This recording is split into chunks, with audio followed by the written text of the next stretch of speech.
Hola mis amigos, looking at this, NBY, just totally missed this thing. Missed it, and I didn't really feel that bad, because when I went and actually took a look at it, I was like, this was a wild ass thing, but I'm sure a lot of people made a lot of money, and I'm happy that they did. That's just pretty much it. When you see something like this, you should be happy, because you know there's some people that made money.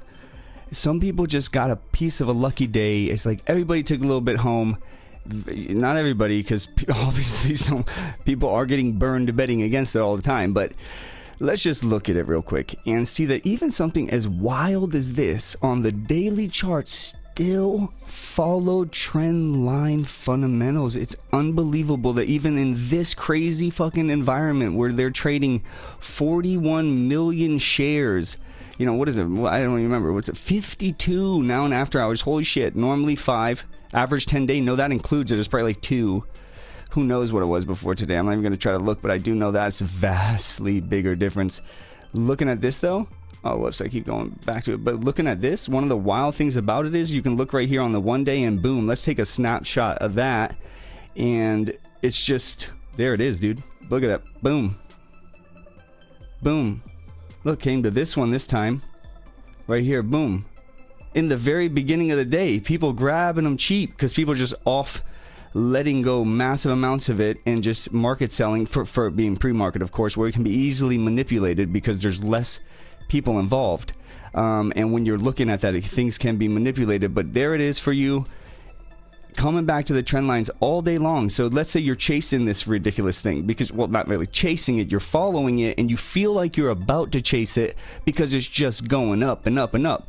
One thing you could do to calm yourself down a little bit is go, okay. It may run, but it will come down at some point. And when it comes down, where could that be? And then you have to decide. You could be like, well, I think it's going to be right here. You know, it's doing this. The only thing I have is this trend line. And I'm just, how about this? I'll put a buy-in right here, which would put it like between $1.50 and $2, so like $1.70. Isn't that better than being up at 3 and being the guy who buys at 3 because you just didn't want to miss something? And that's what I'm saying is, yes, things can't run without you, but if you just say, okay, there's a good possibility it's coming back to this line and you put a buy there, don't even buy it. Matter of fact, just watch the line for like 30 minutes. Promise yourself you're going to keep peeking. And if you see it go there, market order the bitch. Market order stuff, and just it can help change tides. You know what I'm saying? Like if you just market, that's actually what makes stuff get so out of control, and people just buying at market just like crazy. So what ends up I mean, we all know that, but the point of saying that is here in a wild day like this, it's still going up, still returning to trend lines, busting up, still returning to trend lines, breaking up, and it's just following trend line law all day long. Look at it, all the way back to it there, right there at 350. Incredible when you actually look at it. So you have to have these trend lines up. You have to start to gauge like what the nervous system is of the stock market, and the way to do that is to actually see it in the form of lines. Now, none of us ever knows 100% what's going to happen. I get it. I totally get that. I get shell shocked sometimes. We all do, by just the way shit will change. But here you can at least say, I can try, given these lines, to make a better decision so I don't really get it given to me because I decided to buy at 350. You know what I'm saying? I mean, that would be like 350. I'm talking about like 350 at the end of the day, what, 2:55 p.m. Someone was like, boom. That person probably is like, oh no, it's going to crash, sold, and here it is higher in after hours. So don't be the person, don't even buy at peaks. Wait for it to return to trend lines, and to give you a better chance every single time. And it helps you set a goal that you can stick to.